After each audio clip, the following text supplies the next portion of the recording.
अस्सलाम वालेकुम नाजरीन, इस एपिसोड के आगाज में हम देखेंगे कैनागोल किले में उस्मान साहब और बाकी तमाम तुर्क सिपाहियों की उल्फ और उसके सिपाहियों के दरमियान लड़ाई जारी होती है और तमाम तुर्क सिपाही बहादुरी के साथ उनसे लड़ रहे होते हैं और उन सबको एक एक करके जहन्नम वासिल कर रहे होते हैं। और उलगन खातून ने जरकुतै को पकड़ा हुआ होता है और मुसलसल रो रही होती है और कह रही होती है, मैं तुम्हें नहीं बचा पाई जरकुतै, मैं तुम्हें नहीं बचा पाई। और फिर बुरान जब जरकुतै को देखता है तो भागता हुआ उसके पास आता है। उलगन कहती, इसका खून बह रहा है बुरान। और बुरान जरकुतै के पास आता है और उसे पकड़ता है और कहता है, जरकुतै तुम्हें कुछ नहीं होगा। और फिर कुमराल अब्दाल को पुकारता है तो कुमराल अब्दाल भी भागता हुआ जरकुतै के पास आता है। बुरान कहता, कुमराल अब्दाल इसे देखो। तो कुमराल अब्दाल सिपाहियों से कहता है, सिपाहियों जरकुतै को अंदर लेकर चलो। और फिर कुछ सिपाही जरकुतै को पकड़ते हैं और उसे लेकर अंदर की जानब रवाना हो जाते हैं। और फिर इधर उस्मान साहब उल्फ के साथ मुसलसल लड़ रहे होते हैं और उस पर कारी ज़रबें लगा रहे होते हैं। और फिर जब तुर्गत भी उल्फ को देखता है तो कहता है, आज सब यहाँ खत्म होगा उल्फ, कोई असारत नहीं, कोई पीछे मुड़कर भागना नहीं, सिर्फ मौत होगी। और फिर उल्फ कहता है, मैं सिर्फ अकेला नहीं मरूंगा। तो उस्मान साहब कहते हैं, यकीनन अकेला नहीं होगे, फ्रिग वहां तुम्हारी मुंतजर होगी, मैं तुम्हें भी इसके पास भेजूंगा, आओ फिर। यह सुनकर उल्फ को निहायत गुस्सा आता है और उसका खून खोल उठता है और वो निहायत गुस्से से उस्मान साहब पर हमलावर होता है। लेकिन उस्मान साहब अपनी तलवार से उसके पांव को जख्मी कर देते हैं और उसकी तलवार को जमीन पर फेंक देते हैं और उस पर कारी ज़रबें लगाते हैं। तो उल्फ जमीन पर जा गिरता है और फिर उस्मान साहब अपनी तलवार को जमीन में गाड़ देते हैं और उल्फ को एक जोरदार मुक्का मारते हैं और उसका गिरबान पकड़कर कहते हैं, तुमने बहुत से मजलूमों को अजियत दी। और एक और जोरदार थप्पड़ मारते हैं और फिर गिरबान पकड़ते हैं और कहते हैं, तुमने कई बच्चों को यतीम कर दिया। और एक और जोरदार थप्पड़ मारते हैं और इस तरह फिर गिरबान पकड़कर कहते हैं, तुम्हारी मौत इंसाफ लाएगी, इधर आओ, तुम और तुम्हारे पीछे आने वाले सबका ऐसा ही इख्तिताम होगा, जो हमारा है हमारा रहेगा, तुम्हें मौत के अलावा कुछ नहीं मिलेगा। और एक और जोरदार थप्पड़ मारते हैं तो उल्फ जमीन पर बेयारो मददगार पड़ा होता है। और फिर इस तरह तुर्गत साहब, बुरान, कुतान, बाइंदर, हुसैन और बाकी तमाम सिपाही उल्फ के बाकी बच जाने वाले सिपाहियों से मुकाबला कर रहे होते हैं और उन सबको एक एक करके मौत के घाट उतार रहे होते हैं और बहुत जल्द वो सबको मार देते हैं और बाकी बच जाने वाले सिपाहियों को पकड़ लेते हैं और उनकी गर्दनों पर अपनी तलवारें रख देते हैं। ये सब देखकर उस्मान साहब कहते हैं, अल्लाह का शुक्र है, अल्लाह का शुक्र है। और सब बहुत खुश हो रहे होते हैं।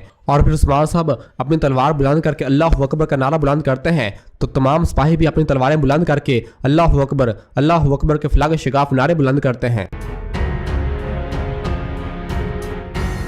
और फिर दूसरी जानब नाइमान अपने घोड़े पर सवार हुए ओख्तम साहब के हाथों को रस्सी बांधकर उसे बंदी बनाकर लेकर आ रहा होता है। ओख्तम साहब जो कि बहुत ज्यादा थक चुके होते हैं उन्हें खींचता हुआ लेकर आ रहा होता है तो ओख्तम साहब जमीन पर गिर जाते हैं और फिर ओख्तम साहब उठते हैं और चलने लगते हैं तो नाइमान एक बार फिर उसे जोरदार खींचता है तो ओख्तम साहब दोबारा जमीन पर गिर जाते हैं। तो नाइमान ओख्तम साहब को घसीटते हुए लेकर आ रहा होता है और ओख्तम साहब की हालत बदतर हो चुकी होती है। लेकिन नाइमान ओख्तम साहब को घसीटते हुए ही एनागोल किले की जानब आ रहा होता है। और फिर इधर एनागोल किले में कई परचम लहरा दिए जाते हैं और उस्मान साहब ऊपर खड़े होकर तमाम सिपाहियों से मुखातब होकर कहते हैं, हम शोहरत के लिए नहीं लड़ते और ना ही इज्जत के लिए तलवारें खींचते हैं, हम ज़मीनें सिर्फ निज़ामे आलम मकसद की खातिर फतह करते हैं, हम इन्हें कफ़ार को ख़त्म करने के लिए लेते हैं। मत भूलना दुनियावी चीजें यहाँ दुनिया में ही रह जाएंगी, ये हमारे बाद आने वालों की मिरास होंगी। लेकिन जो कोई हमारी मिरास हमसे छीनने की कोशिश करेगा, जो कोई हमारी मिरास हमसे लेगा, फिर हम इन्हें टुकड़ों में चीर देंगे और इनके सर उतार देंगे। तो तमाम सिपाही कहते, उस्मान जिंदाबाद, उस्मान साहब जिंदाबाद, और सब उस्मान साहब जिंदाबाद के नारे बुलंद करते हैं। इसमें खातून भी बीच में खड़ी ये सब देख और सुन रही होती है। और फिर उस्मान साहब नीचे आते हैं लेकिन बैंके खातून खुश नजर नहीं आ रही होती और बेचैन होती है। तो अलचचिक पूछती, क्या हुआ अम्मा? तो बैंके कहती है, मैं राहत महसूस नहीं कर रही अलचचिक, तुम्हारे बाबा ने देर कर दी, ये गैर मामूली बात है, वो जंग में हमेशा सबसे पहले लड़ने वाले होते हैं। तो अलचचिक कहती है, फिक्र न करें, अल्लाह के हुक्म से वो आ जाएंगे। तो बैंके कहती, इंशाल्लाह। और फिर बुरान और बाईस अंगूर उल्फ को पकड़कर बाहर ले आते हैं और सहन में घुटनों के बल बिठा देते हैं। और फिर उस्मान साहब नीचे उल्फ के पास आते हैं और उससे कहते हैं, अगर तुम में से 1000 भी आ जाएं, मैं अलाए कलमतुल्लाह से कभी दस्तबरदार नहीं हूँगा, चाहे मुझे तुम सब का सामना करना पड़े, आप सब का अंजाम एक जैसा होगा। जिस पर उल्फ हंसता है और कहता है, मैंने अपनी जिंदगी लड़ते लड़ते गुजार दी, मैंने तुम जैसे हजारों मारे, ये जमीनें बाजंतीनियों की जहन्नम का सामना करेंगी, तुम नाइमान और आंद्रियो निकोस के दरमियान फंस गए हो, तुम जल्द ही मर जाओगे उस्मान, तुम जल्द ही मर जाओगे। जिस पर उस्मान साहब कहते हैं, हमारे मकसद के लिए लड़ने वाले हमेशा मरने के लिए तैयार होते हैं। मौत हमारा इत्तेहाद है और शहादत हमारी ईद है, लेकिन आज तुम्हारा सर कट जाएगा। और उस्मान साहब अपनी तलवार निकालते हैं और ओलुफ की गर्दन पर रख देते हैं। और इसी दौरान नाइमान को पकड़कर बंदी बनाकर किले के दरवाजे तक पहुंच जाता है। तो इसी दौरान एक सिपाही भागता हुआ अंदर आता है और कहता है, हुजूर नाइमान आ रहा है। यह सुनते ही तमाम सिपाही अपनी अपनी तलवारें निकाल लेते हैं और ओलुफ बहुत खुश होता है। और फिर नाइमान और उसके तमाम जंगली वहशी किले के अंदर दाखिल तो अंदर ओलुफ उस्मान साहब से कहता, नाइमान के दोस्त को नाइमान के सामने कत्ल करने की तुम में हिम्मत नहीं है। और फिर नाइमान किले के अंदर दाखिल होता है तो देखता है कि उस्मान साहब ने अपनी तलवार ओलुफ की गर्दन पर रखी हुई होती है। तो नाइमान कहता, हम दोनों ने आज खूब शिकार किया उस्मान। और ओक्तम साहब को आगे की जानब फेंकता है तो ओक्तम साहब जमीन पर औंधे मुंह आ गिरते हैं। अलचचिक और बेंगे खातून जब ओक्तम साहब को इस हालत में देखती हैं तो भागती हैं उसकी जानब। तो मलहून और बाला उसे पकड़ लेती हैं और ओक्तम साहब की हालत बहुत बदतर हो चुकी होती है। और फिर ओक्तम साहब उठते हैं और बेंगे खातून की जानब देखते हैं और उनसे सब्र करने का इशारा करते हैं।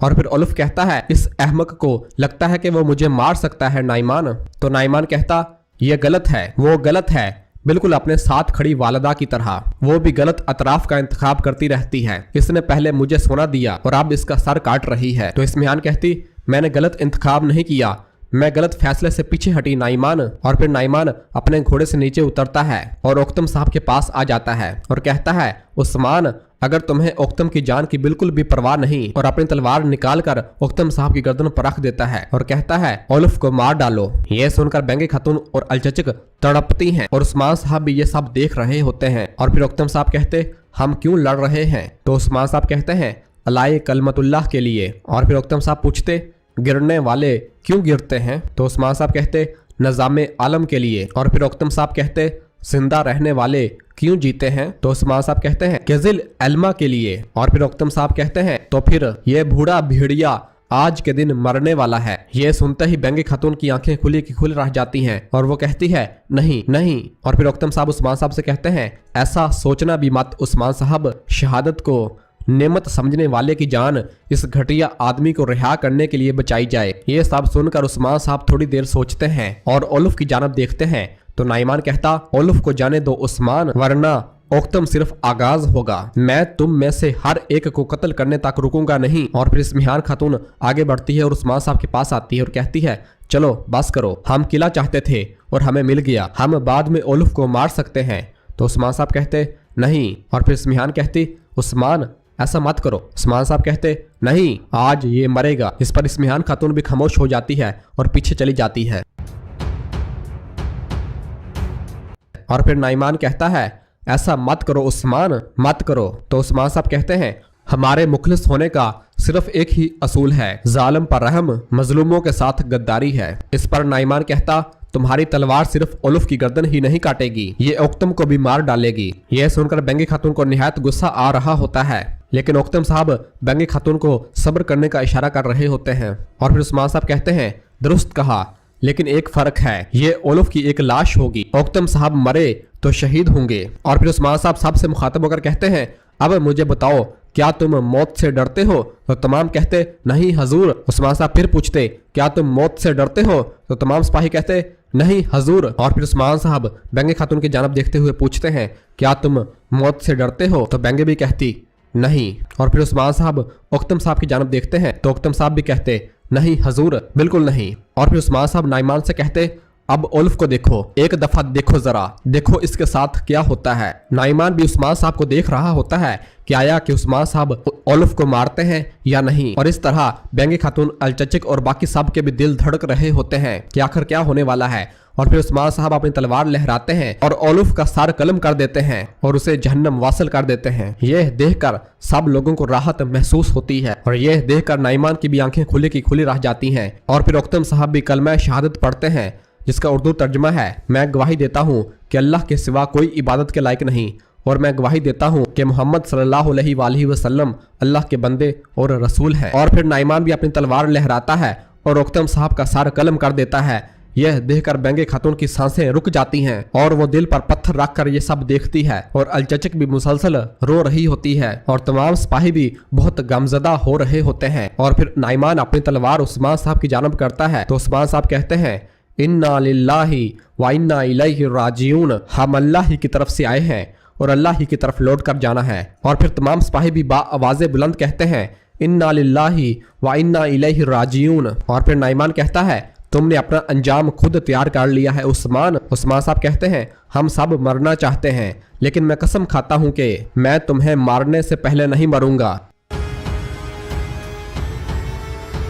और नाजरीन, इसी जगह पर एपिसोड खत्म हो जाती है। अब हम मिलेंगे जुमेरात को नई एपिसोड के साथ। वीडियो को लाइक कर दें और जिन दोस्तों ने अभी तक मेरा चैनल सब्सक्राइब नहीं किया उनसे गुजारिश है चैनल सब्सक्राइब कर दें और बेल आइकन यानी घंटी वाले निशान को भी प्रेस कर दें ताकि आने वाले एपिसोड्स आपको आसानी मिल सके। दुआ में याद रखें। अल्लाह हाफिज़।